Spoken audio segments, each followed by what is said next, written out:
This is a Rogue Media Network podcast.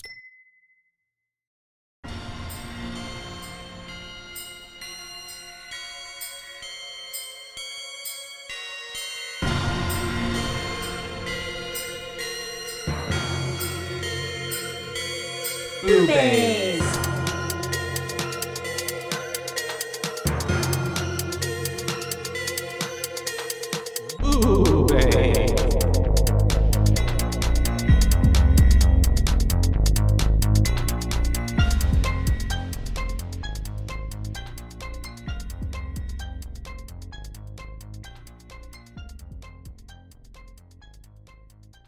Hi, Hello, and welcome to BooBaes. BooBaes. BooBaes. That's right. There we go. Mhm. I was like, something feels weird as it came out of my mouth. We were building up the echo, the vibrato.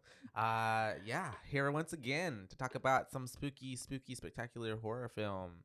Yeah, spooky. This one brought to you from the Conjuring universe. Yes, which I hadn't seen it, This but one. yeah, Yeah, well, of I've course. seen the Conjuring Yeah. and all the Conjuring iterations, but not this one in particular. Yeah, so kind of like a spinoff, right? Because we get the return of Valak, Valak. the demon nun from The Defiler, the- the Profane, the the Marquis King of of Snakes. Snakes. Is it the King of Snakes or Marquis? Marquis. Marquis? Marquis is like a sign, isn't it? Yeah. Sign of yeah. Yeah, Valak on the I guess like an what's it called? Not a creation story, but like an origin story. Yeah. Right? Yeah. Yeah, kind of how where Valak originated. And how it came into the paths of The Warrens. The Warrens, Elizabeth Warren. Lorraine. I know, I'm just kidding. Okay. I was like, Miss Lorraine. No, Elizabeth Warren's that one lady. I have a doll named after Lorraine. Cute. Is she the one that moves? That's Annabelle. Well, Annabelle and Lorraine, they are the ones that get knocked over. But I think that's from the Kitties. But they were the ones that the other day watching. What did we watch last? The Evil Dead Rise. Evil Dead Rise. What did we watch before Case that? 39. Case 39. Before that one? Why was I afraid of dolls in my house for some reason? Oh, Which TikToks. Oh, okay. I was I'm like, watching. huh. I was on horror TikTok, Mm-hmm. and I was watching. There was someone with dolls in it, and then I looked over, and they had both fallen over, and I was like, Oh, that's a "Ugh." sign. I was like, I don't want to touch them right now. At that point, they're just messing with you. Yeah, probably. Mm-hmm. Beatrice is the one that I had the dream about that moved. Mm. The one that whenever I asked her if she liked her name, and she nodded her head yes. And that's all the dream was. Dolls, yeah. But I mean, generally, you're okay with dolls. It's just because the TikToks. Yeah. You love dolls. Yeah. I mean, whenever I go to your place, the dolls don't really creep me out, per se. I don't think I've ever got that Bad vibes. Yeah. Or phobias of dolls, because I also had, I had a friend growing up who was pretty afraid of dolls. Like I haven't spoken to her in a while, so I'm sure she's probably still afraid of them. But like a phobia, you know what I mean? Like really, really afraid of them. Yeah. Like, like even to where certain masks that kind of resemble that aren't porcelain like doll masks, but like kind of look like it. Would scare her. She was like, nah. Wow. Yeah. Couldn't it be me? But yes, so The Nun, you guys, released in 2018. 18. Directed by Corin Hardy. Or Corin Hardy? I think Corin. But I'm not sure. What a weird way to spell Corin. If we are mispronouncing it, sorry. But yeah, I'm not. starring Taissa Farmiga, who is Vera Farmiga's younger sister. From who plays Lorraine in the Conjuring universe. So they do look rather similar. I yeah, wasn't sure if it was a sister situation or a daughter situation. Keeping it all in the family. But yeah, and then we also have had you seen the priest in anything before? Because he had that face where I was like, I feel like I've seen you before, but I can't place it. Yeah, I don't know. I don't know, but it's very centered around. It's literally just basically 3 characters for the most part of the movie. Yeah, we got Frenchie, the nuns, kind of, but not really. Sister Olga, Irene, Ona, yeah, or Owana. No, Ona. Oh, the notes, but I think Ona is more it's on it. Spelled Oana, according to my closed captioning. I think she was saying it as Ona. Yeah, but yeah, I'm gonna get into it. Deep dive. We start off and we're looking into a vision that Miss Lorraine Warren had of Ed's death, and we're kind of getting that recap of like, you know, what transpired in The Conjuring 2 and Miss Lorraine Warren's encounters with Phallic, like in her home with her daughter, and then whenever she was you know, everything that happened, you know, we kind of get a little recap of sorts, and then we get a quick saying like the demon in the painting is real kind of thing. So it was a really, really fast recap. Yeah, it was literally like a minute and a half, maybe. Where they just kind of flashed all the important scenes from The Conjuring 2, and we're like, here you go. Recap. Except for without the Enfield poltergeist part. Just the Phallic part. The Phallic, which was an odd addition. Which also because that story.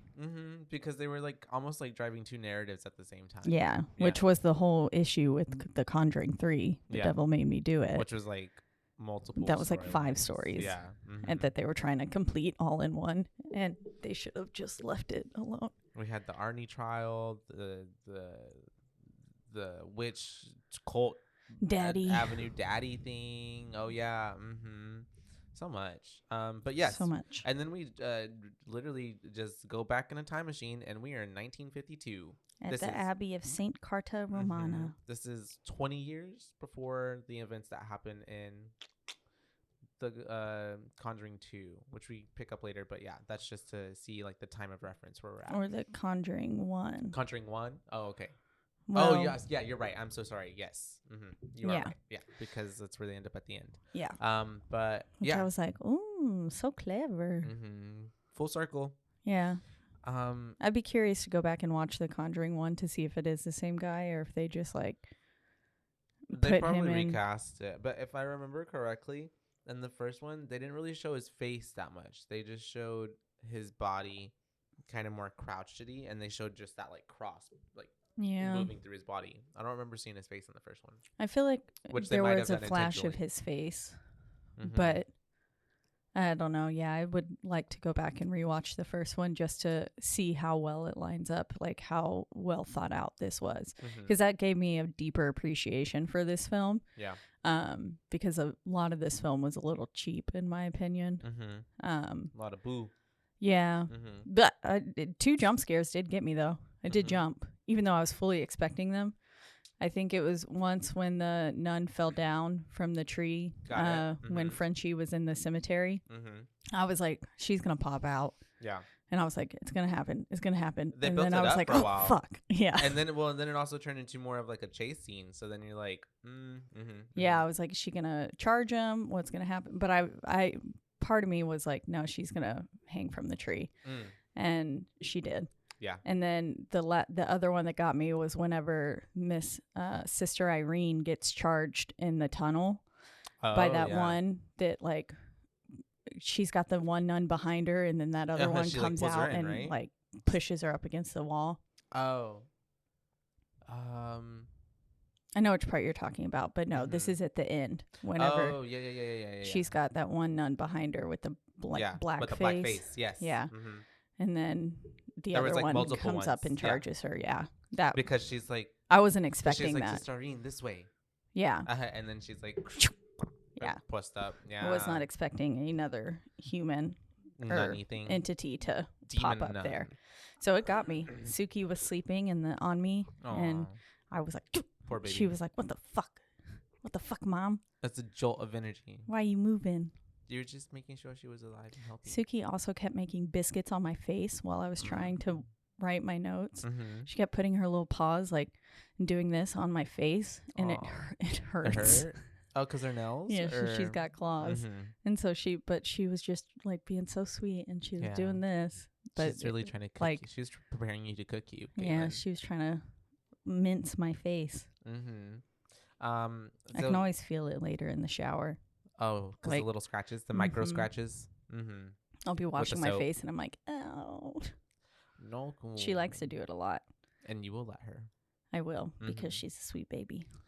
And we are at the Abbey of Saint Carta Romania. Yes. Or, well, not the Abbey. Yeah, the Abbey. Yeah, the Abbey. And there are two nuns walking down a corridor.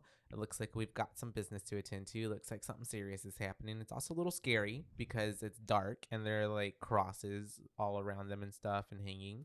And then they get to a door that says God ends here in Latin. Yeah. Which I didn't write Latin down. No. I just wrote God ends here. God ends here. Yep.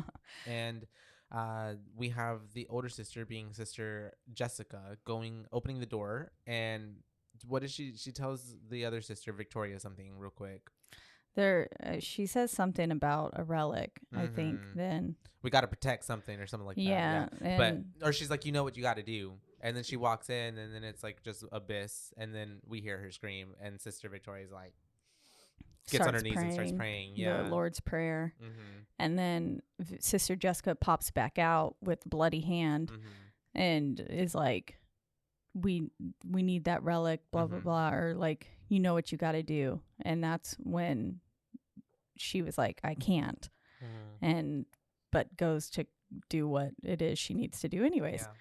Yeah. 'Cause she says something along the lines of the demon needs a vessel. Yes. To escape. Yes. And so you know what you have to do. And so she goes back into, she's also clutching this like gigantic key. It's massive. It's like the size of my cup here. Like skeleton key, like back in the day type of key. Yeah, huge, which was the key to the relic, as we find out later. But they were searching for the relic, and I guess they thought it was in there, and they didn't get far enough to see. Yeah, I don't know what they were trying to do in there, TBH. Like, I didn't get the point of going in there for the most part because I thought that was supposed to, like, keep the evil at bay. Yeah. So why would you want to open the door? It seemed like they were ill prepared. Yeah. That's all. But yes, and so Miss Sister Victoria is, running through the house. She is going up not the house, sorry, this is an abbey. It's like a castle, yeah. And she gets up, we can see that some entity is following behind her, but not like a chasing, but just kind of like slowly, eerily, skulking. Yeah, like very like a prey with predator situation. Yeah. And she gets a noose. I think she ends up in like what it looks like a kitchen or a quarters, like I think it was a bedroom. Was it a bedroom? Yeah. I don't know. And she ends up getting a noose, and then looking back behind her, a door starts opening, and then she gets to the window, says, what does she say? Something like some prayer little thing, and then just like plops out. Yeah, I didn't write down what she said. Yeah, it's a quick. She said something like, or she says, Lord, forgive me for the sin I'm about to commit. There we go, because she's about to kill herself. Yeah. And which is the ultimate sin. Yeah. And so she jumps out that window and she dies. Yeah, she hangs herself immediately. And then at that point, that's whenever we do see the window closes for whatever reason, which is not. I guess maybe to keep the evil in. I don't know. I think it closed just so we could see Valak's reflection. True. So it's like when you're in the car and it's raining and you're doing like a music video. Yeah, as you're driving by. Yeah. But yeah, we do see Valak, a somewhat kind of blurred reflection, and then that's whenever we cut to our main guy, Frenchie. And he is coming to deliver some items. It's kind of like, he's got his little horse and his little cart. He's very like Holes Sam, who sells the onions in his cart with his donkey. I can fix it. And if she would have kissed him, she would have killed him. You'd never been born. And so we have him coming. He's got supplies. He gets to the abbey and he sees a freaking body just hanging there, and it's got crows all over it, and it looks like it's been bloody mess. It's decaying for starters, and then it's been picked at. Yeah, who knows how long it's been there? How long she's been there? It looks like it's been a hot second though, since he at least like probably 2 weeks, because I imagine he's got to come like every 2 weeks or something to deliver supplies. Like yeah. Or he says quarterly, didn't he, or something like that? I think he said quarterly. Oh wow. Yeah, so like every 3-ish months probably. I don't understand how they have enough supplies. I don't know. I couldn't imagine that nuns eat like a lot, and then it seems like they'd probably be like, well, for a month and a half of this, we were fasting anyways. So. Yeah, maybe. Anyway, she's been there for a while, and there's crows everywhere picking at her face and stuff, and then she falls down, and then that sends the crows flying, and then we get our title card, the nun. Yep. Or the noon. I'm just kidding. The noon. And then we're dramatically and quickly sent to the Vatican City. Yep. Yeah. And we have this meeting of priests. That's what they're called, right? Priests, yeah. Priests. Yeah. Okay. Cardinals. But then they call it, there's like all these I think the cardinals wear the red. Yeah. Cardinals, like a birdie. Priests, bishop. I actually have no idea. I think that's a different I don't think that's Catholicism. Sect of religion. Yeah, I don't think that's Catholicism. But we have introduced to Father Burke, who is kind of introduced as this kind of like this a power priest, super priest. Yeah, it reminded me. I watched The Pope's Exorcist recently. And it gave those vibes. Yeah, the same as Russell Crowe's. I didn't watch it. But, why did I think Robbie said y'all watched it recently? He has watched it. He watched it. Yes, I didn't watch it with him. He watched it when we weren't together. It's not nice, Robert. Don't do that again. That's not nice, and it's not really. No, I don't know. I haven't, so I don't know. He also said like I don't think he said it was that great. So yeah. Yeah, it wasn't that great. Yeah. There were some cool scenes in it though, for sure. Oh man, there was another movie he watched the other day, and it was. Oh yeah, the Insidious chapter, the new one, The Red Door. Oh yeah. He watched it, and then he was like, "It was actually pretty good." So then we watched it together. He watched it again. It was pretty good, actually. Honestly, you haven't seen it, right? And you don't like those movies, anyways, right? No. Well, I would be curious to. We should cover Insidious 1 at least for Halloween. Yeah. I love that movie. I would be curious to go back and watch it now with like an educated different perspective after seeing all these movies and like the knowledge we have with horror. Yeah, I just remember thinking it was not that great when I was younger. I was like, this is not scary. Yeah. I don't know that brat.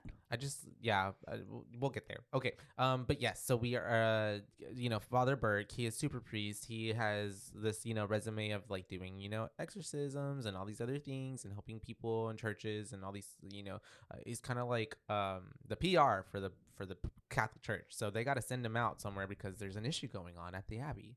And he needs to do some, what's it called? Like investigating as to whether or not the place is a holy place still. And they're sending him with a young girl who has memories or is familiar with the place, with the area. Yeah. But also, weren't these cardinals being very shady? They were being very like mysterious and vague and not like giving him like the full details. Yeah, and they were like, basically, I feel like they were just being like, just have faith and don't question us. Yeah, which is feels like an abuse of power, but and also like what would I know? They knew that this was a bigger problem than what it was. Yeah. And obviously just didn't want to tell him. But also, why wouldn't they tell him? It's exactly like the Pope's Exorcist. Oh, okay. But also, like, why wouldn't they tell him? Because it feels like if you tell the person who's the most prepared for something like this, he can get even more prepared. Like, yeah. Come in with him blind. Guns blazing. Yeah. Yeah. But then we flash over to London, England, where we meet a young girl who is Sister Irene, as we later find out. Just teaching some kids. Yeah, and she's got some good philosophies about the dinosaurs and, because I guess Mother Superior said that the dinosaurs' bones were put there to question our faith. To test the faith. The faith. Yeah, which I've heard that been said before, actually, by people in, like, church. Yes, that they were put there by God to, like, literally test, like, our measure of, like, do we believe science or believe what we, read as, the Bible, whatever. And then they're like, because dinosaurs weren't in the Bible. And she's like, don't you believe in penguins and koalas? They're not in the Bible either. And it's makes sense. Yep. I'm on board. But the whole time that she's kind of talking about this as well, we have, I don't know if it's Mother Superior, but it's was it? I don't think it was her. An elder nun, though. Yeah, one of the other higher nuns came in, and you can tell she's like, not Irene doing this bullshit again. Yeah, and so she doesn't seem to be Irene's biggest fan. Yeah, and because especially when she's like, Sister Irene, we need you somewhere. All the kids are like, ooh, like she's in trouble. But she gets up and she follows her, and the nun is like, put your habit on because you have to meet with Father Burke because, you know, yada yada yada. You've been selected. This is an honor. And even though that bitch is like, I don't even know why they would choose you, but they apparently want you. And so all that's going on, and then she ends up meeting with Father Burke, and he's talking to her, and that's when he tells her, like, they told me that you're familiar with the area. And then she's like, bitch, I've never even been there. Never been to Romania. Like, she's what like, in the world? She's like, I'm confused. Why would they send you to me? Like, I don't. And then we get another very important part that they can't stop mentioning throughout the whole movie, is that she hasn't taken her vows yet. Yeah. She has not taken her vows. So she's kind of like a nun intern, basically. Yeah, nun in training. Does that mean she can still have sex? Yeah. Before the vows? Like, how does that count? Or does that like forfeit you? Do you have to restart from like chapter 1? I feel like she technically could. Mm-hmm. And because she hasn't taken the vows yet to Christ. She's not married to Christ yet. Also, that in itself, what a concept. Yes. That, and you know what? Sorry, we're not gonna get into it. Yeah. Nope. We're gonna have a whole sector of like people coming after us. Anyways, being like, don't shit on Catholicism. Pray for us. Do your part. All right. So Sister Irene, yes, talking to Father Burke. At this point, I think they're just kind of like, all right, we're gonna do this. Yeah. Let's do it. Let's go. So they go over to the village and they meet up with Frenchie boy, and he very immediately starts to put on the moves on Miss Irene. And he's also like, to Father Burke, like, is it a wife or a daughter? Like, I guess he'd be getting around in his town. Yeah, that's what it seemed like. And also he had awoken from a rather a nightmare. Yeah, nightmare of the Abbey and everything like that. And so it was kind of like a cursed vision, it felt like, of what's to come / what he's already experienced and stuff like that. But he basically, they start talking about everything, and he's like, everyone in the village pretends that the Abbey doesn't exist. Like, it's a cursed place. We spit to ward off the evil, and no one, like, you can't even figure out anything about the Abbey because no one will talk to you about it. Nobody wants to bring it up. Yeah, they're all scared of it. Yeah. And at this point, they want him to take them up there, but he's kind of like, nah, I don't want to go. Like, I'll pass. But then somehow Father Burke gets him to agree, right? Yeah. I think it's just because he has the hots for Irene mostly, though. Yeah. Because he's like, we're gonna go up there, so he's like, oh, okay, I guess I gotta protect. Because she says please. Oh, okay. She's being just very nice to him, and he's like, and he's like, okay, fine. Yeah. And so they end up taking like the backwoods area. It takes a while to get to this abbey, because he was like, it's not far, but I guess like the trek is like, it's hard, it's treacherous, and then they get to a certain spot. And at this point, we have them, kind of talking. Father Burke is doing crosswords. We get this very important little, foreshadowing of him with that deliveries crossword little thing. What are those called? It's a crossword. It's a crossword? Yeah. Is there a term for the actual, like, it's just the word? Yeah. The boxes? Okay. And so, we also get to learn that Frenchie is not like just a Frenchman. He's actually French Canadian. Yeah. And he moved over here after his father or something like that. Something about his family. He moved over here, and that's whenever we get the horses stopping because they will not go any further. There's just one horse. He stops and won't go any further. Yeah, that horse is like, absolutely the fuck not. This place haunted. No, Bad thank vibes. you. Always trust your pets. True that. They know what's going on. Animals. They have that 7th, 8th sense. Yep. The animals know something's up. You gotta sit with them and say, we're not going either.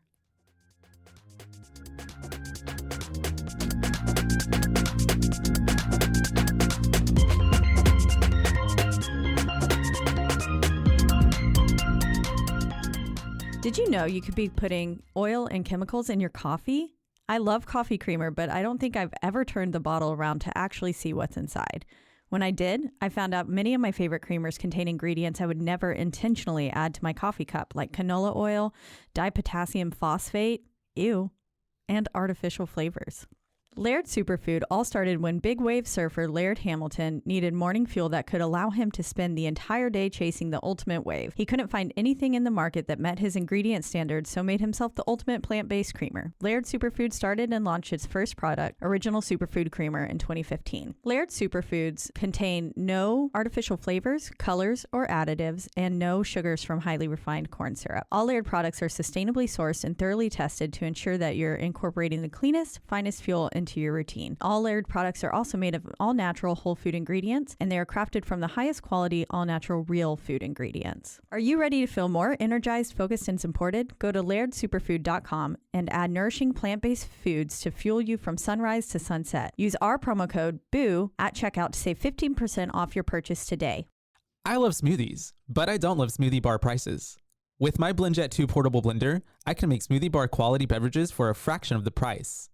BlendJet 2 is portable, so you can blend up a smoothie at work, a protein shake at the gym, or even a margarita on the beach. It's small enough to fit in a cup holder, but powerful enough to blast through tough ingredients like ice and frozen fruit with ease. BlendJet 2 is whisper quiet, so you can make your morning smoothie without waking the whole house. Lasts for 15 plus blends and recharges quickly via USB-C. Best of all, BlendJet 2 cleans itself. Just blend water with a drop of soap and you're good to go. There are also over 30 plus colors to choose from. I myself chose black because it matches the color of my soul. What are you waiting for? Go to blendjet.com and grab yours today. And be sure to use the promo code BOO12 to get 12% off your order and free 2-day shipping.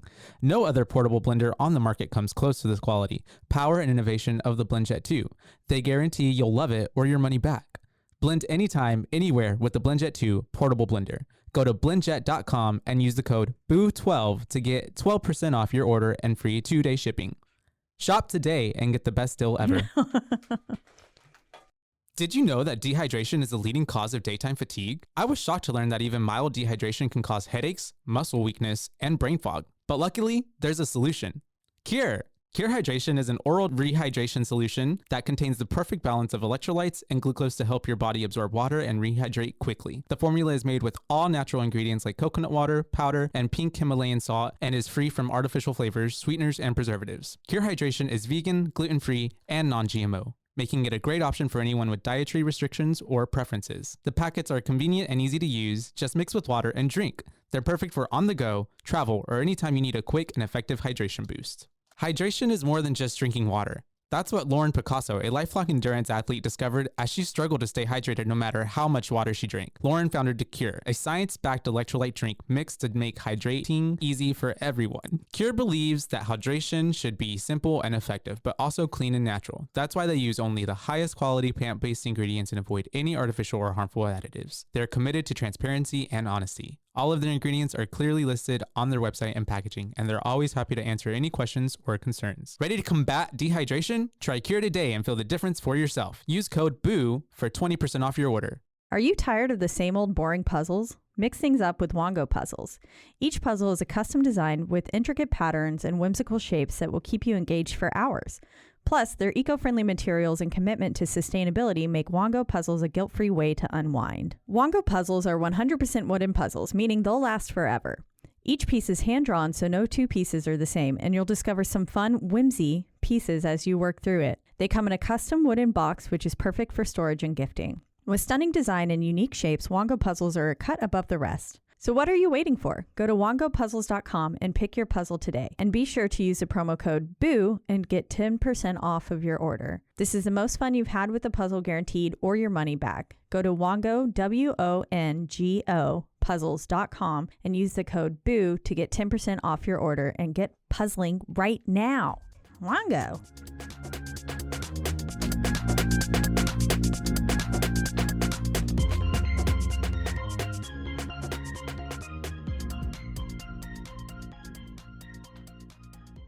And so Father Burke, Sister Irene, and Mr. Frenchie pull up. We are at the Abbey now.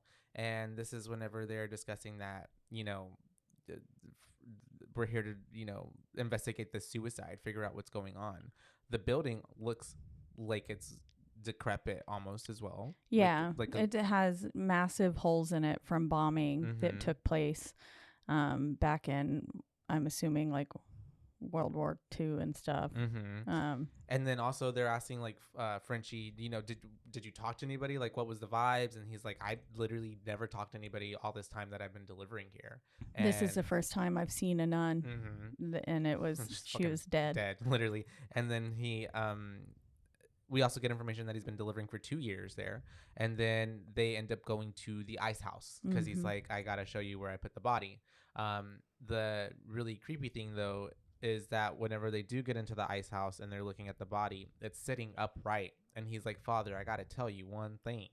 That's not how I left her. She was laying down when I left her. Yeah. So somehow her body got upright. And then Father Burke has this, he's like, there are stories of bodies moving or whatever after, you know, death, like nerves or something. But I'm like, I get maybe like a little quiver, but like sitting upright. I don't know about that. Yeah. And then also Frenchie was like, after this long after death, I don't think so. Yeah. Like, it's been a hot second since she's been dead. And then who knows how long. I think he even mentioned it there. He was like, who knows how long it was until I even found her. Yeah. Yeah. So she's been dead a while. She shouldn't be sitting up on her own. Yeah. And yeah, it was rather creepy. I had a feeling that was exactly what he's going to say. Like, whenever she was sitting up, I was like, oop, that's not how I left her. And then he went, that's not how I left her. And I was like, predictable. I said it. I said literally word for word. I love when that happens in movies sometimes, though. It makes me feel like I'm powerful. Like you wrote it. Yeah. I wrote this movie. Directed by Kaylin Klein. You're the author. I am. And so we have them, you know, getting the body, and they're like, yada, yada, yada. We're talking about how there's another foreshadowing. There's a door that says deliveries, and that's how Frenchie or the nuns would come out through their own entrance through the ice house to grab the supplies from Frenchie. That way they didn't have to leave the castle. So there's another way in and out of this place. Yes. And then we have them talking about how they want to go ahead and bury the body, just like, you know, she needs a proper burial to respects of, you know, her soul, I guess. And so they end up taking the body out. Excuse me. They end up taking the body out. And they go to a cemetery area, and this is where we get them digging hole. Digging hole. That sounds kind of nasty. Digging up them holes. Digging. No. Gotta be 6 inches, 6 feet. 6 inches. It's gotta be the size of the shovel. 6 feet wide, 6 feet deep. Okay. And so, anyways, we have them burying the body, but all the little tombstones all over the cemetery, they have bells, little bells, because back in the day, whenever bodies would go in the ground and it was like the plague, sometimes some people weren't dead. And so you would get to ring the bell to alert people like, hey, y'all buried me like preemptively by mistake. Which is actually a common, like, was a thing. Because then there was a big like mass hysteria of being buried alive. And so they came up with a whole bunch of different things like bells, even like some people were buried with feeding tubes down there. One person was buried like with a small oven and food inside just in case they, And so other ones were buried with like tunnels down that you could see like all the way into the grave. And so you'd just like look in there and see if they were alive or dead, but then you could just watch them decay when they were dead. I feel like an odor would come up. Yeah, I don't know, but that's crazy. And also it reminds me of the movie The Autopsy of Jane Doe, and how they put little bells on the toes of people, so if they like ding ding ding ding, and they know that they're alive. But yes, we do get to bury the sister. We say some words, yada bada binga bong, and that's whenever we do end up going back to the abbey. And as they're walking up, Father Burke sees either him or Irene, but I think it's Burke. He sees a nun in the window, but she quickly turns away. And then Father Burke. They end up seeing that their blood that was on the steps of the church from the suicide of Miss Sister Jessica is still wet. It's still wet, and it look like there's even more. And it's very viscous, and they're like, how is that even possible if like she died a long time ago? And Frenchie says, what's the opposite of a miracle, Father? And so saying that this place is cursed. And that's why that blood is still there. And so they end up going inside. They do their little, when they do the sign of the cross. The sign of the cross, and they walk inside. And they end up going in, and immediately I'm like, why the fuck is this like a ritual room? Like it looks like the ritualistic room from like Alien versus Predator. Do you know what I mean? Like how they have tables and it looked like like bodies would be on there and like cadavers, and like their hearts ripped out. Okay, anyways, but yes, it's a little spooky ooky. It's dark, and there's nobody there for the most part. They're looking around, but then out of nowhere, some lady appears in a very long black habit, like with a shroud over her face and stuff. And she's just facing. I couldn't tell if she was facing the opposite direction or if she was sitting. No, she was sitting. Okay, it looked like she was at first. I thought she was facing the opposite direction, but it's also she just has black, her so shrouded. Couldn't tell. Yeah. But she was facing away or facing them, and she's basically telling them, we find out that she's the abbess. So the kind of, I guess, like the one in charge over everything. And immediately I'm like, this is not a person. No. Like, this is not human or good. Her voice was all cracky. And scary. Stuff. And she's like, what is it that you want? Yeah. And then basically warns them and says, like, come back tomorrow. We have taken a vow of silence throughout the night. When it's sundown. Yeah, and until the mid-morning. And so come back tomorrow, but you can stay in the lodging. There's lodging in the abbey. So you can stay there. Yeah. Which is basically like, I wouldn't do that. I wouldn't either.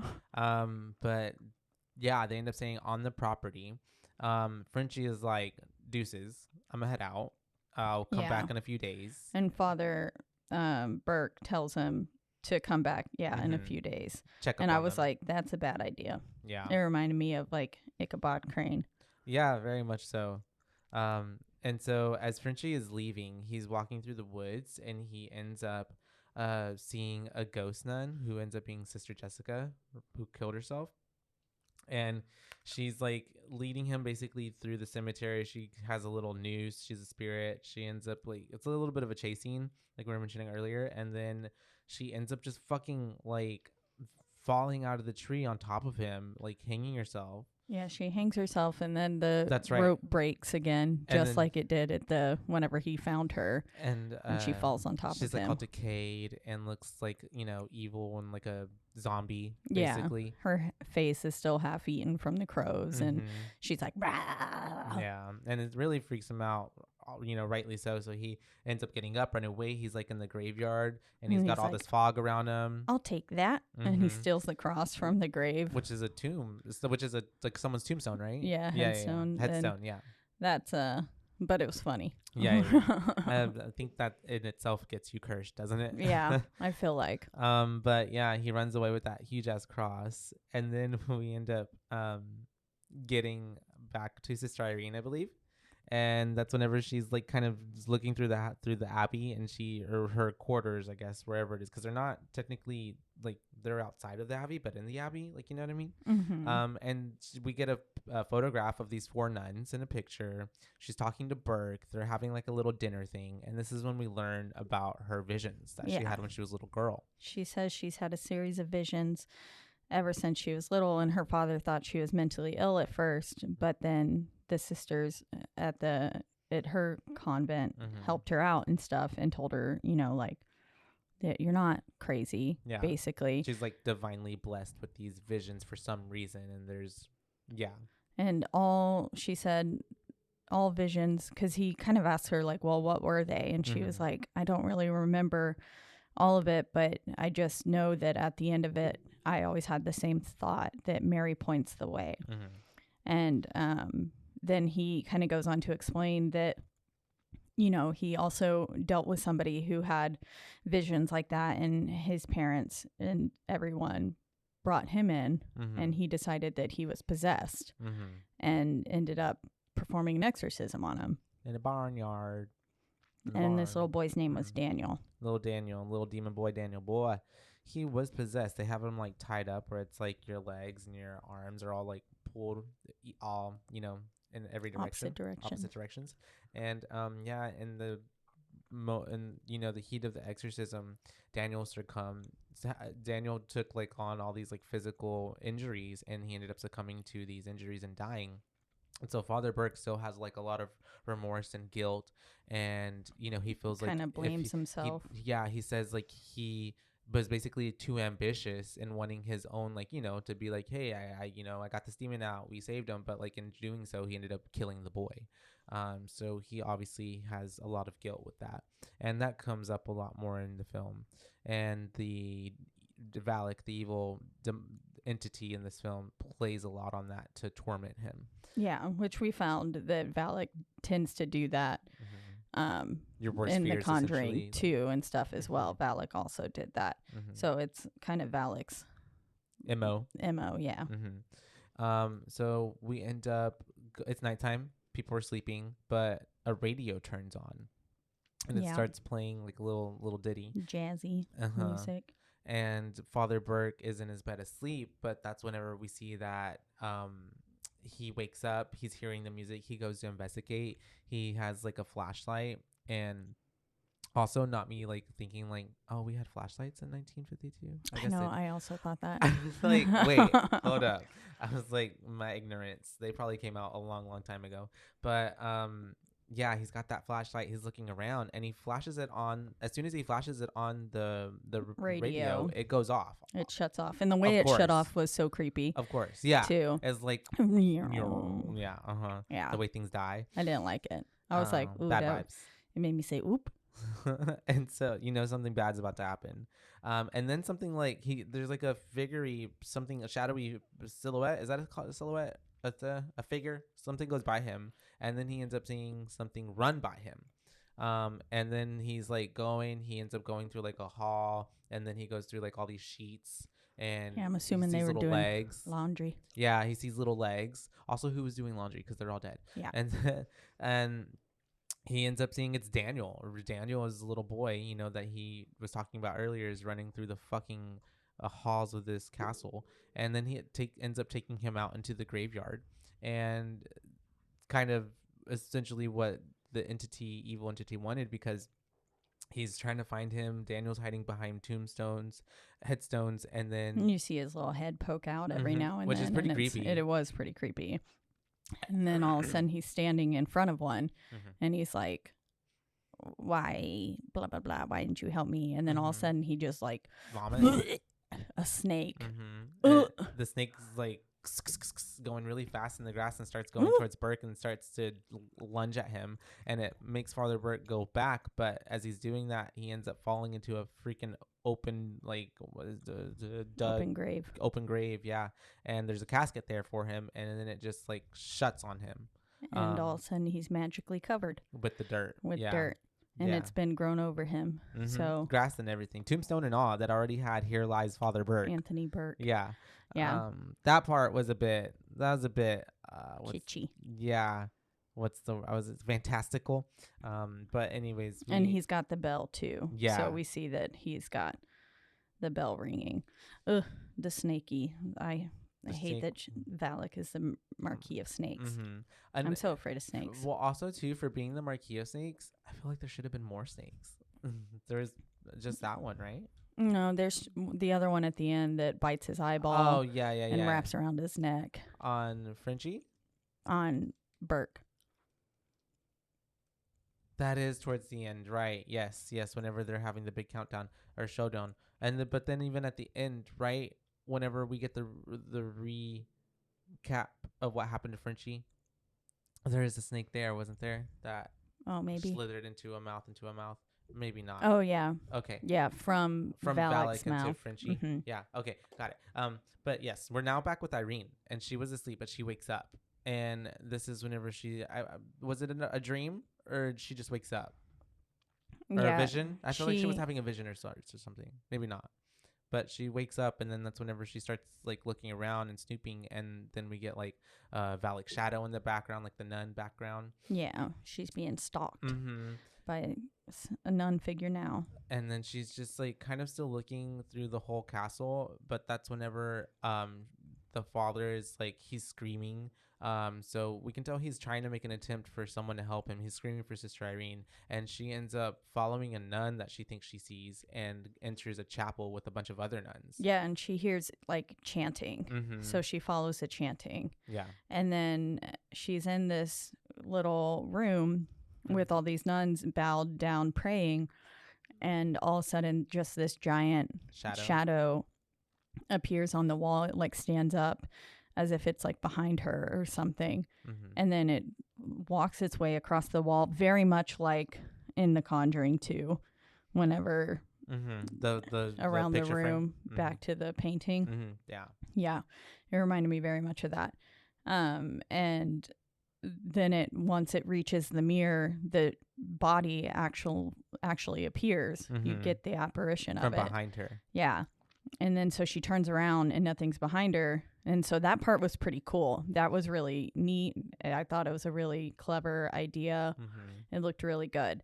And then she turns back around to face the mirror, and then the face of Valak is just like right in front of her, right there, and the mirror explodes. And that was a little cheap in my opinion, but the shadow leading up to it with it coming into the mirror and stuff was really cool. I thought it did. I thought that was cool. a really neat. It was a really cool moment. shot because it goes from being and just like 2D it. to 3D, and then it's a bit much, especially when they were kind of setting that up a lot. But she ends up, like you said, because it wasn't even just one nun. It was like all the nuns that had been praying there were all also around her and like blah. And then they were all gone as she kind of comes back to. And then that the cross, does it fall or is it just red? I remember there's like a red light on it. But she ends up, I think it like halfway falls. Right? Yeah, something happens. Kind of like in The Evil Dead Rise. Oh yeah, when Jesus falls. Just halfway. That's right. And then Father's ringing that bell, and then all the bells start ringing, and then this is whenever she starts to like kind of have this like vision, psychic premonition thing, vibes. I don't know what's going off in her, but she then like is realizing like, oh wait, Spidey senses Father Burke's in trouble, and so she ends up seeing like that he's in the grave through her mind. Yeah, she gets out there first, and all the bells are ringing, so she can't tell which one he's in. That's what's and then she gets hit with the like Spidey senses little vision, and she's like, "Oh, he's in that one," and goes and sees him in her mind's eye, and goes and starts digging him up. Yep, and as she's digging him up, he is getting attacked by a demonic force down there, probably the nun. I don't know, but all the nuns. Yeah, it's hard to like. Do we defer to Valak as the nun or as Valak, and the other ones are the nuns? Who's the nun? Yeah, is Sister Irene the nun? This movie is just about. Anyways, about I'm sorry. her I'm getting becoming a nun. I'm overthinking it, but. He's getting attacked down there. I assume it's Valak when it's got Valak's face. That one creepy face. And then all the other ones, I guess, would just be the nuns. The subpar nuns. So, the minions. And so, she gets him out. He punches his way out. She's like, you were fucking buried. And he's like, there's an evil presence here. It's like, no shit. And so this place is cursed. And so she almost stabs him in the face too with the shovel. I was like, ooh, trying to get him out. And at this point we end up going back to the Abbey, and there's more fucking blood on the steps for some reason. Yeah, now it's definitely become more blood. Yeah. So they're like, that's weird. And then at this point, I think they're both kind of like, ugh, okay, like what? But then he's like, we're taking on this challenge. Like we're gonna solve this. We're gonna make this place holy again. And so that's whenever, because it's already it's the next day, right? Or something, because they're going to go talk to the nuns to be like, hey, let us in, let us go into the abyss. But that's whenever they tell him that only Sister Irene can go in and he can't. I guess because she's a woman, right? Or he's a man. He can't go in there. Yeah, I'm not sure. Yeah, but they're just like only she can go in. So he ends up staying back, and he's gonna like read through texts and find some stuff out, investigate, and she's gonna go in, and her job is to talk to the nuns, figure out what's going on, see how they can help, or get more information. And so she ends up following a nun, a figure, yeah, up into the Abbey, yeah. And then she ends up finding Sister Ruth praying, and she runs into Sister Ona. Is that how we decided to say her name? Yeah, we'll just say Ona, because she's about to like try, tap Sister Ruth on the shoulder, but then Sister Ona stops her and she's like, "Don't. You can't stop her because we must pray constantly to keep the evil at bay." Yeah. Yes. Mm-hmm. And so Sister Ona is telling her all that, and then we flash back to Frenchie at a pub in the town. And they're talking about how a 12-year-old girl like completed suicide. She hung herself as well. And then the guy's like, "You took 2 people up there." And he was like, "After you discovered that body." And he goes, "I fear you're about to discover 2 more. And he's telling him that the evil is leaking out of that place and reaching the people in the town. Yeah.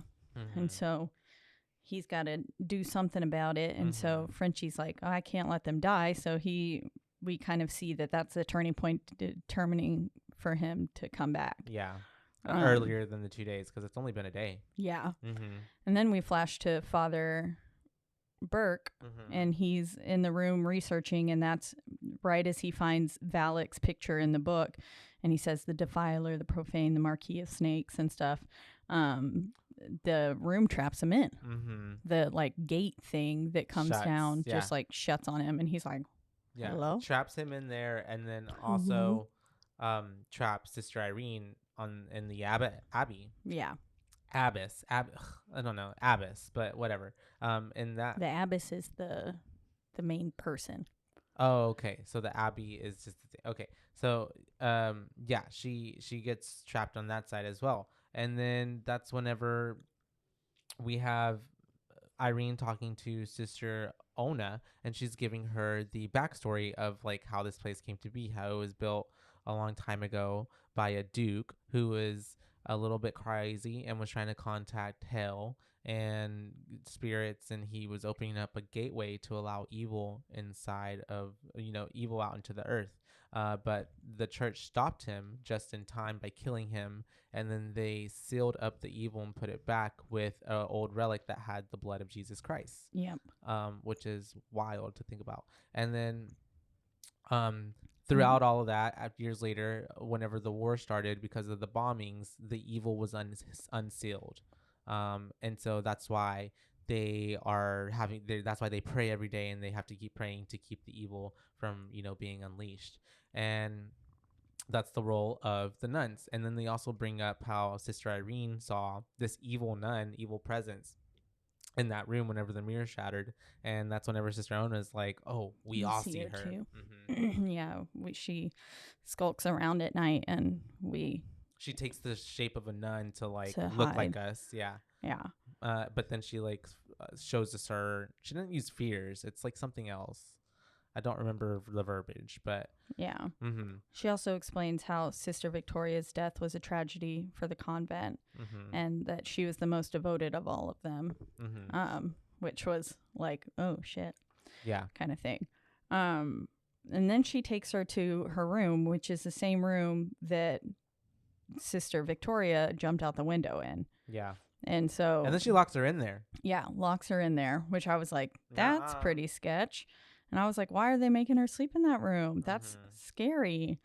It's a scary movie. Yeah. Then this is where Father Burke starts encountering the abbess again while he's locked in that room. Because he was looking at the blueprints and stuff. Yeah. Of the abbey and stuff. And then that's when the abbess is like, "It's too late, Father. Sister Irene is lost." And then her bones her neck snaps. Yeah. Yeah. And then he goes to inspect her, and because his candle blows out, and he goes to look at her, and then as soon as he gets close enough, she just starts choking him, right? Yeah, grabs his arm. His arms, I think. Yeah. And then he's able to pull away, and her arm comes off with him. It's just bones. Yeah. And then he's freaking out, and then at the same time we cut to Irene, and she's having a night. This is where she wakes. She's having a nightmare. Yes, and she wakes up. And there's a fucking nun in the fucking edge of at the end of the other side of the room, just praying. And she's like, "Who are you?" I love how she's like, "Who are you? Who are you? Get out of here!" And then you see its little hand pop out, and it's starting to drop rosary beads everywhere.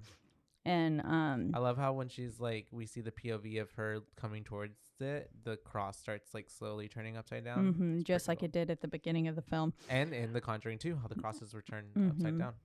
And then as she's standing there, all of a sudden Victoria's apparition appears behind her and it says God save you, and then it recreates the scene from the beginning. Yeah. And then the door opens up and we see Valak standing there at the end. But then like once Irene looks and turns back over her shoulder, Valak kind of disappears. Yeah. And then she's being led down to the evil door now.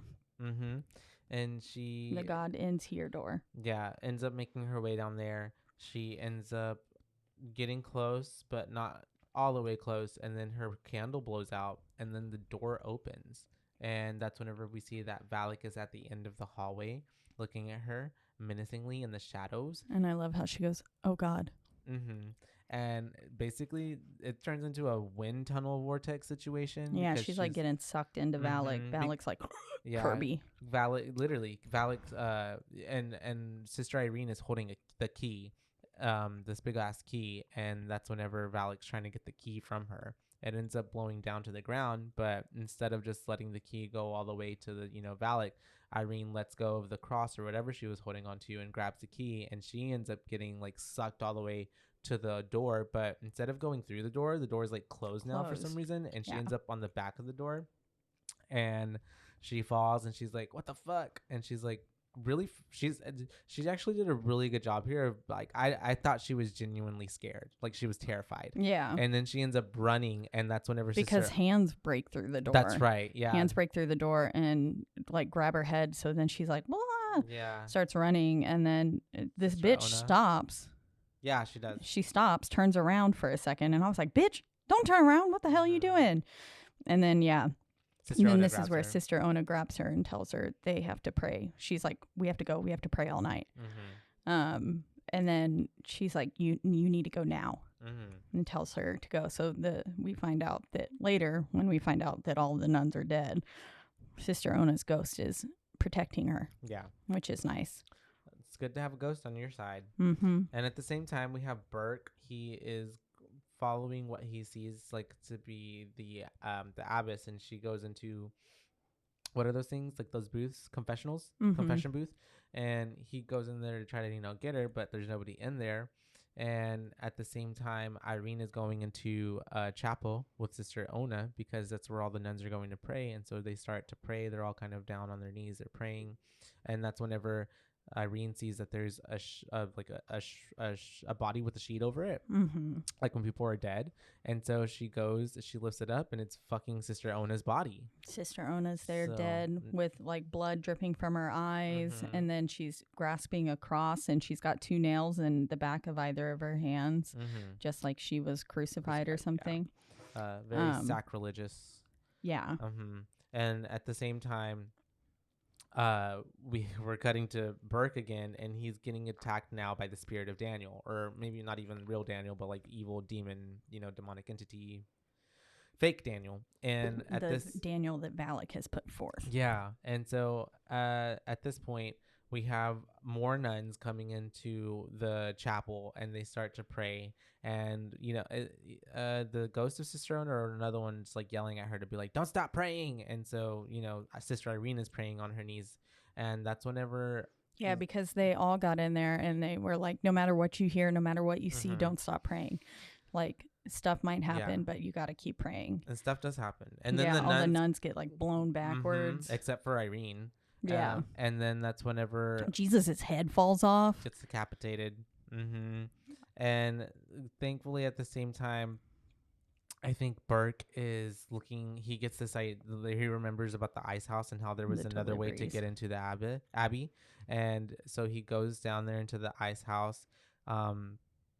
And that's whenever he sees a fucking bell on the floor, and he said, "I was like, what are you, a cat? Don't follow that thing. Get away from it." And because it starts just getting pulled across the floor and up into the, I don't know, like a little ice bath or something. And it, all of a sudden, he like, wipes it off, and then there's this nun underneath it that like pops up. And it's like, bleh. Yeah. And he is getting attacked, but thankfully in the nick of time, Frenchie comes in and saves him. And that's whenever, and he saves him with the shotgun, right? But he doesn't shoot it yet. He just like pistol whips uses her. the back of the gun or something, and he says like, I'm using that in case, like, he was like, you should have just used a shotgun, and he was like, that's for an emergency. Yeah. And then we go back to Irene praying in the little chapel, and that's whenever the guys are coming in to try to like, you know, come for her to help her out, because at this point she's all the while she's praying still, but her habit gets ripped open, and she gets a pentagram carved into her back while she's praying, and then that's when the guys show up and are slamming on the door, and she goes and lets them in, and she was like, we were just praying, and they're like, what? And she was like, me and the other nuns, we have to pray to keep the evil at bay. And they're like, who? What other nuns? Yeah. What are you talking about, girl? Nobody's here, because she turns around and nobody's there. They're all entire time gone. Yeah. But that corpse is still in the corner. Still so dead. she goes and looks at that, and then we see it's like a mummified corpse of Ona. It's been there forever. Yeah. And then all of a sudden it comes to life and stabs Father Burke in the stomach or something with the cross. And then they have to set it on fire. Yeah. And then she just starts burning. And that's whenever Irene is like, man, there really is no one left. And then that's whenever Father Burke is like, this place is no longer holy. And Frenchie shoots the thing, and he says that felt like an emergency. Frenchie was our comedic relief. He was. And that's whenever they start to put things together, and they're like, okay, so Sister Jessica, it wasn't a suicide, it was a sacrifice, because she was trying to protect, you know, everyone else by not letting Valak get a vessel and be able to, you know, wreak havoc. So they end up deciding that they need to stay and seal the gateway, so that way nothing, you know, so that way they can defeat the evil. Yeah, but before they do, she wants to take her vows. And so we have the scene of her like weirdly laying on the ground to take her vows, and then she gets up and stuff, and then they're like, okay, well, we gotta figure out what this key does, and we gotta find that blood of the relic, with the blood of Jesus Christ. And so they go down, and she's like, I think I know where that tunnel is. Yeah. They go into they call them the catacombs, right? Or something yeah. Like that? And so that's whenever they go down there and they start searching for the relic. And it's, you know, obviously they kind of have no leads at this point, and they're a little lost, but they end up coming towards a statue of Mary, and it's got its little finger pointed out, and it looks like there was a fucking light, like shining right on her finger. Also, they're underground. I said, what in the National Treasure is this? Also, yes. And how is a light shining down there? Like, they're in the dark. Anyways.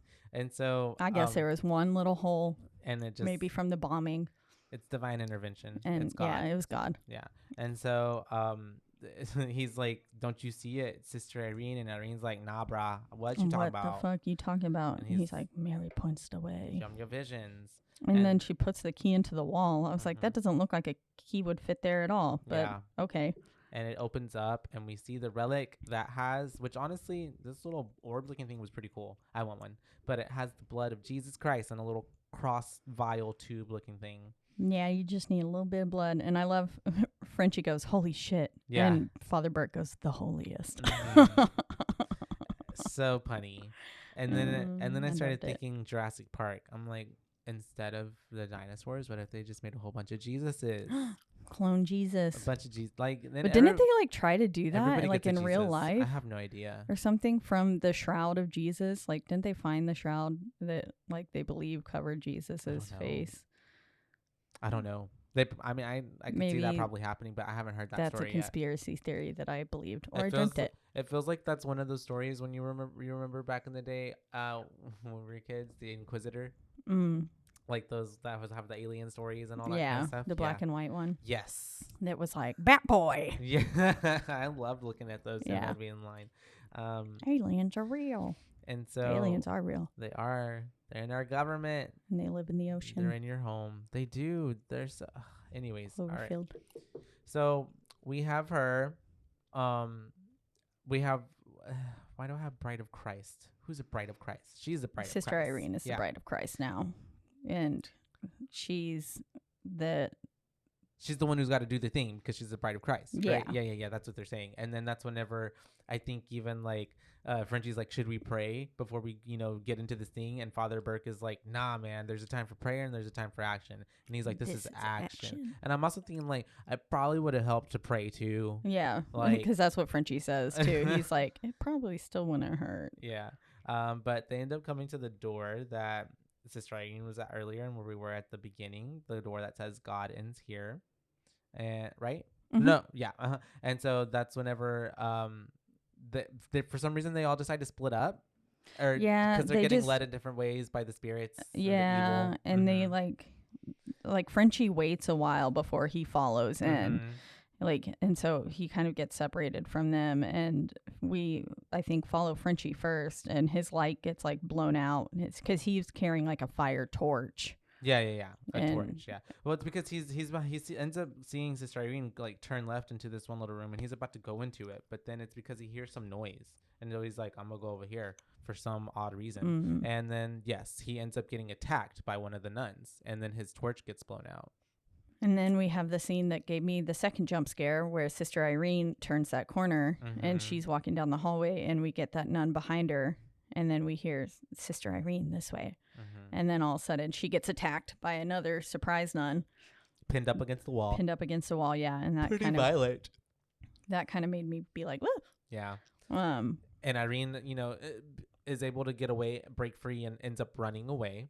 And runs into this room where she then ends up in the middle of a pentagram. Yeah. We see the candles candles light one by one, and they're each at the point of the pentagram. And then we see that pentagram 5. Yeah, it's 5. And with the circle around it. And then we have her, and we have the nuns all in like white shrouds around her. And that's whenever terrifying. Yeah, pretty terrifying because they're just silent and they're just standing there. Like whenever Frenchie comes in too, and then their little heads just like. And he has that, and of course, Sister. Yeah. Trying to figure out which one's Sister Irene and stuff. Yeah, he needs Sister Irene's psychic abilities, and so Burke ends up making a cross with oil and fire because he's getting attacked by these other nuns. Yeah, and also no way he made that cross. Yeah, for sure. Like, but it was a perfect little cross. He makes a prayer.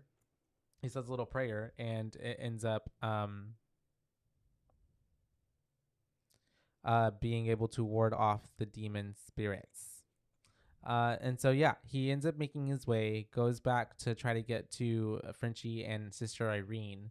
But at this point, that's whenever Frenchie is in that room with all the nuns, and he's trying to figure out, okay, which one is Irene? Yeah. He makes his way through them, but that's whenever we see that Sister Irene's like freaking doing the like smooth criminal Michael Jackson move. Yeah, like, she's like levitating halfway.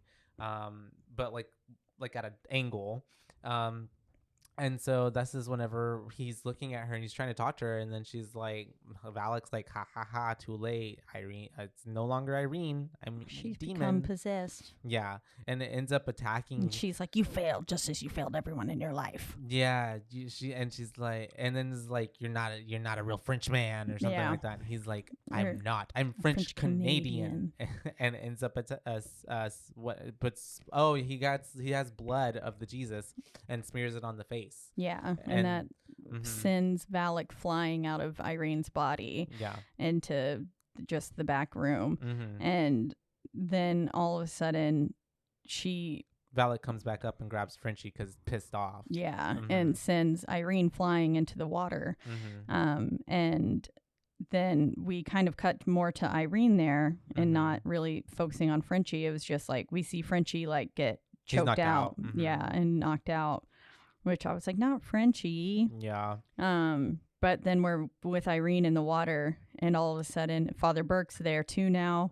But he gets distracted by Daniel. Yeah, and then Valak. And that's when Daniel sends the snaky in to bite Father Burke's eye and wraps around his throat. And it was so creepy. The snake looked so slippery. Yeah. I hated it. It looked real. Yeah.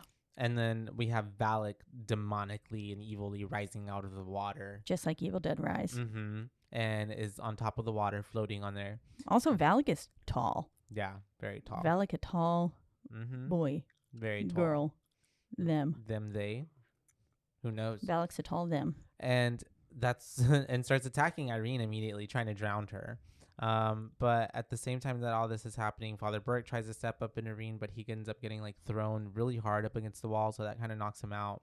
And we have Valak trying to drown Irene this whole time, and she's able to choking her against the stairs and holding her face underwater. But at this while all this is going on, Irene is able to find the relic, and she has it underneath with her in the water. We see kind of stuff going on, but Valak is able to get the relic away from Sister Irene, and it's basically like, haha, there's no more left, you can't defeat me. And fucking kind of iconic, Sister Irene just like spits out like how people do with like the spit and like fire and all that with alcohol, and just spits out all this blood in Valak's face. And Valak don't like that.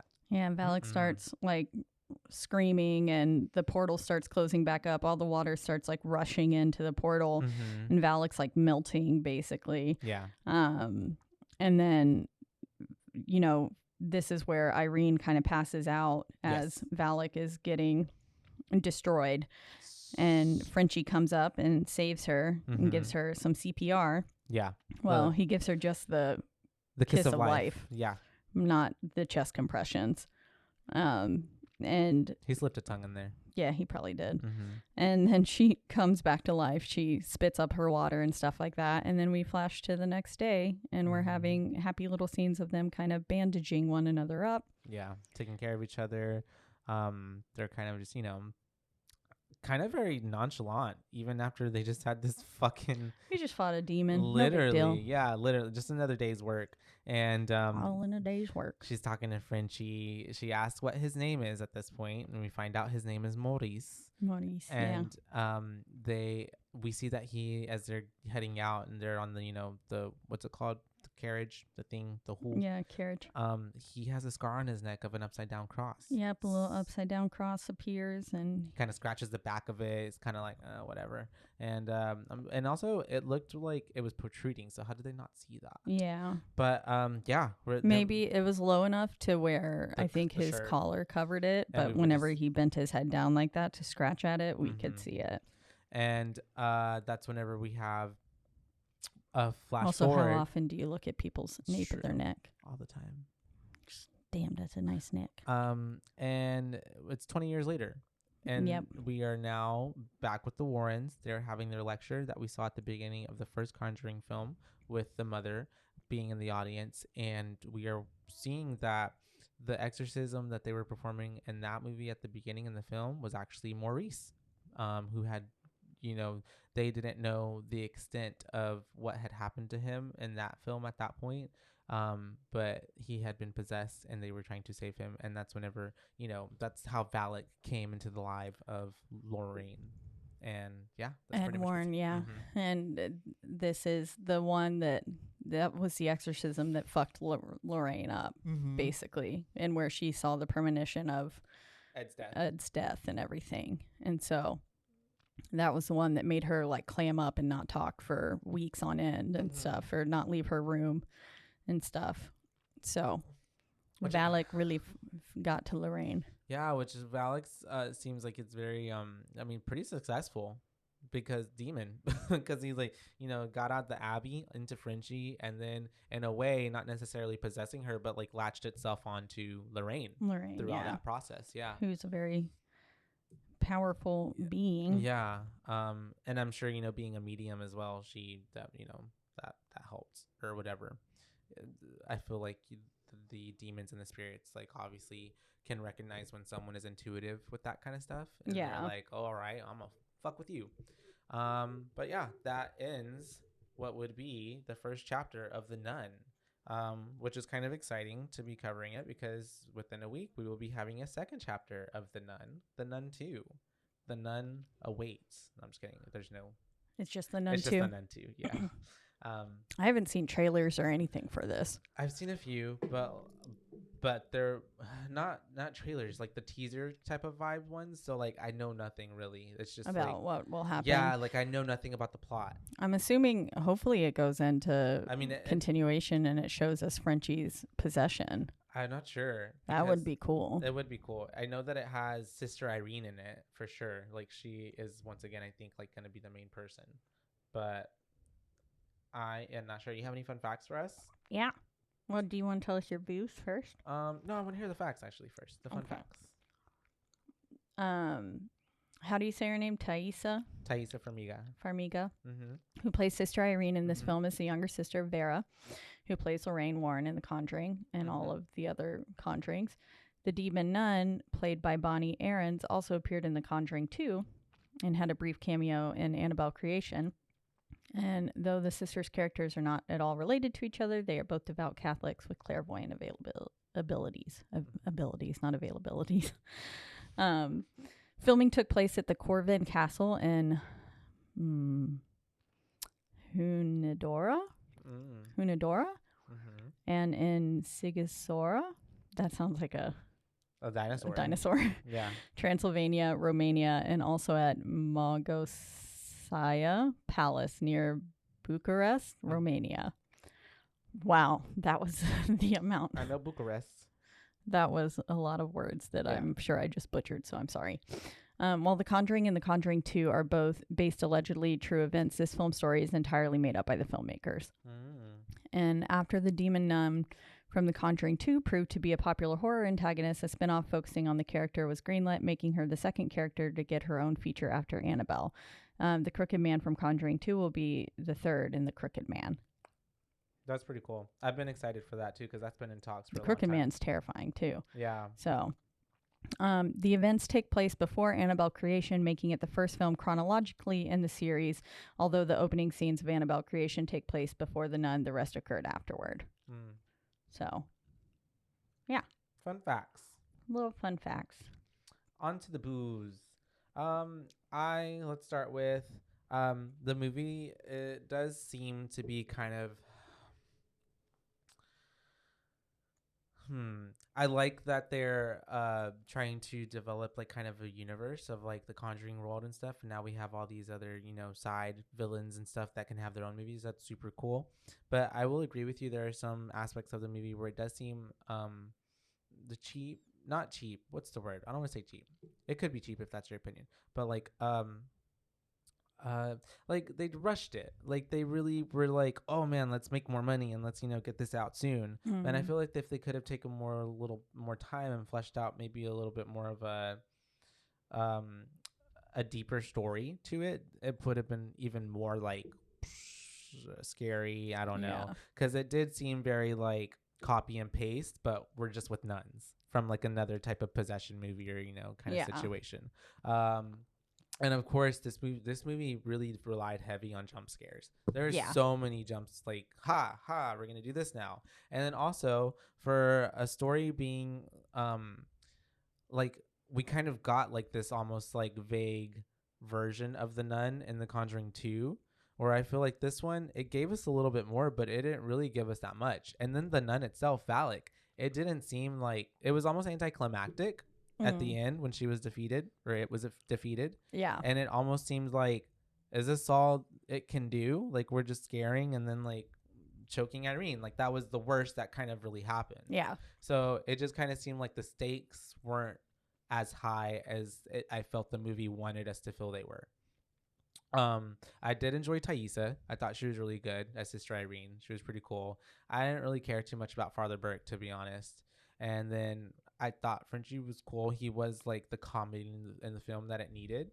And I will say, even though I know that it's supposed to be a scary movie and I know that we're like in a like decrepit old like place, like it was too dark for me. Like it was a little too dark, like lighting wise. I wish there was just a little bit more lighting, not to like show everything in a sense, because they're trying to keep it, spooky and scary. But I don't know. It just kind of like was a bit dark. But you can turn up your screen brightness and stuff. yeah, but which I don't have a remote for my TV, the remote it came with, so it's kind of stuck on where it is. Yeah, so is mine. Mine's just dead. And I so got new batteries for it. But yeah, like I just think like, you know, really great concept. Maybe a different storyline would have been cool. But overall, I thought it was kind of a fun horror movie, if that makes sense. It was a little fun. Yeah. Like, it felt like a little thrill ride because it's also a very short, like, possession movie. I feel like a lot of possession movies are usually a little bit longer, like, you know, 2 hours or 2:15. This one was only an hour and 37. Yeah, it really like it went fast. Yeah. So I would probably, out of like 5 boos, I want to say I'd give it a 2.5. Yeah. Yeah, it's kind of right hitting in the middle. It didn't make me feel like there weren't moments in the movie where I was like, okay, come on, let's pick up, like, it didn't bore me per se, but it also didn't like awe me. Yeah. Yeah. But that's where I land, a 2.5. 2.5 was where I landed before I even watched the movie. You were like, already, I'm going to give it a 2.5. Yeah, I was like, I kind of feel like this movie's a 2.5. And then after watching it, I stand by my original choice. So I think overall it was an engaging enough film. I wasn't bored at any point, like you just said. However, it was, like you said, a little anticlimactic towards the end. And it seemed like there could have been more that Valak did, like, because Valak is such a creepy entity in and of itself and supposed to be the defiler and stuff like that, and seems like very powerful. Yeah, and I feel like they could have leaned more into the defiler, the profane. Like, nothing about Valak was profane or defiling. Like, literally, yeah. I would have honestly liked some Exorcist, like, I'm gonna fuck your mother kind of thing. Like, Mommy's with the maggots now. Yeah. And made it like the Conjuring universe is kind of safe. I was just thinking that in my head as you just said that. Yes, it feels like they wanted to make like a scary movie where we're using like religious iconography, but like we don't want to like piss any Christians off really that bad, so we're not gonna like go there, but we're gonna give you a little bit of it. Like, and if they would have even like had Valak like do something almost sexual to Irene, like, which could have been trigger warning, but like that seems more profane. Yes, yeah, exactly, defiling. Yeah, and like they should have given Valak a different skill set, basically. Yeah, I see what you mean. And in terms of like their power, because the only thing that they actually did was the Marquis of Snakes. Yeah. And that was the only. And that wasn't even through, not even through Valak for the most part. That was all through Daniel. Yeah. Which, I mean, technically still was an extension of Valak. Yeah, but still, yeah. But, like, and then the one scene of Valak putting the snake into Frenchie's mouth. Yeah. But other than that, like, I just wish Valak would have been a little more like what Valak was supposed to be. Yeah. Because for it to like be a buildup of like it's a spin-off character from another movie, like it should have drove it 10. They should have went a lot harder. Like that's all. They really should have brought it. And then like, what was this movie rated? I'll look it up right now, but it gives PG-13 for sure. Yeah, it does. And yeah, I will say it's rated R. Why? Honestly, I don't know. It's rated R. Just because of scary faces? Maybe because of like its religious undertext. Maybe that's why they're like, we'll make it rated R. But I will say the one thing that I did enjoy, I guess, for the movie is I do love a small cast. Like a small, very little, like we had 3 characters. And even at that, Frenchie was kind of out of it for half of it. So we just had basically 2 characters. Well, if Valak's we had all the nuns. Well, I would say that I wouldn't even count them really. I feel like Valak in itself is a character, but I feel like even the Abbey itself played more of a character than the nuns. You know what I mean? Yeah. Because of the building, but I did like that part. But yeah, overall, I just feel like cool concept. Hopefully, Nun 2, you're gonna come at me a lot stronger. Yeah. A lot more with some kind of storyline. I just read a little like clickbait thing real fast, and it's like apparently the director is like this Nun 2 is supposed to bring it even more full circle with like tying it back with The Conjuring and all that, and with Lorraine. So hopefully they do go into that so exorcism then, because this one happened in 1952, Nun 1, and apparently the story setting is set in 1956 and 1960 something, so like 2 different years. Okay, so it could be the getting there. Yeah, it could be that exorcism, because then it was only 20 years later that they were talking about the exorcism, and it seemed like it had been. I think they even mentioned that like when that exorcism happened and what was going on Conjuring 1, it had been like 7 or 8 years. Yeah. So it could be that, which I would enjoy. I would like to see that. But yeah, the Conjuring universe is safe. And so I feel like we probably won't get anything too hard, but I would appreciate it if they did. That would be cool. I wouldn't mind seeing a Nun like redone where it was more like the original Exorcist with some raunchy stuff in it. Cross in your vagina. Yeah. But yeah, overall 2.5 for me. It was not a boring watch. I would still recommend it to people. Like, I think it's still like worth watching. This is a movie, like that I would recommend to a friend that like doesn't necessarily like scary movies. Yeah. Because I feel like for them, like, you know what? I don't know. Valak's face is a little unsettling. It did also crack me up how every time Valak like used force or power, their mouth like went wide open.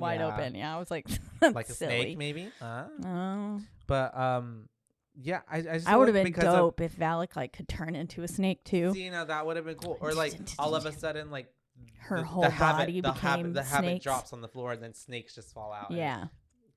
Whoever's come on, Conjuring universe, do better than this. Nun 2 comes out in a week, but reshoots. Redo it. Yeah, I just mean like I feel for like people who don't necessarily like scary movies. This is a good culmination of like just jump scares, really, and a little bit of comedy from Frenchie. Yeah, so I feel like it's a good little, but yeah, overall 2.5 from your booze. 2.5 from your BooBaes. But yeah, hopefully this got you in the mood for watching The Nun 2 next week. We'll see how it goes. We will probably cover it coming some out in the this future. week, right? Yeah, this week. Hello, because we're recording this week, but next week, it's coming out this Friday, you guys. So take your children, take your grandma, grab some tickets, grab a popcorn, and get ready for hopefully church. A good scary time. Take me to church. Yeah, fun times. People could watch it in church. Who knows? It could be educational. Yeah. Shouldn't people learn how to do exorcism? Exercise? Yeah. But once again, we're in the lovely Rogue Media Network studio. That's right. They always take great care of us. And you can listen to us and all the other amazing podcasts that are on this network all in one central place, and that is roguemedianetwork.com. And you can also listen to us wherever you get your podcasts, but the biggest 2 platforms are Spotify and also Apple. And wherever you do listen, don't forget to rate, review, like, and subscribe. That's right, because that is the only way we can get ahead in this world. And make sure to tell your friends and family, tell your grandma as you go watch The Nun 2, tell everyone. Bring your priest. Yeah, bring your priest. Tell your priest to listen to us. I'm sure they would love that. They would love us. But yeah, just tell.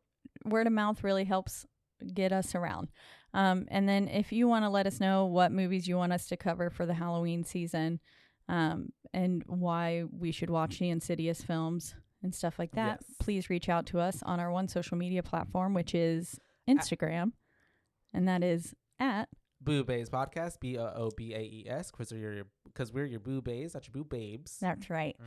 And we don't know what we're covering next, so it'll be a surprise. Fun surprise for everybody. Little spooky surprise. Yes, and then also get ready, you guys, for Halloween season. We're going to be, for the month of October, doing a few more drops than usual. Every Halloween season, spooky season, we try to do that for the month of October. So we're excited for all of that.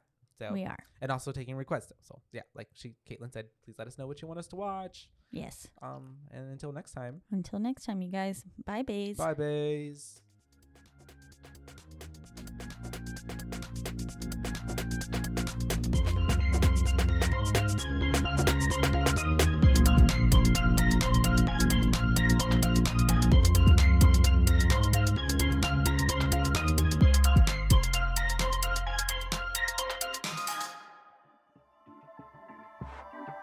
This has been a Rogue Media Network production.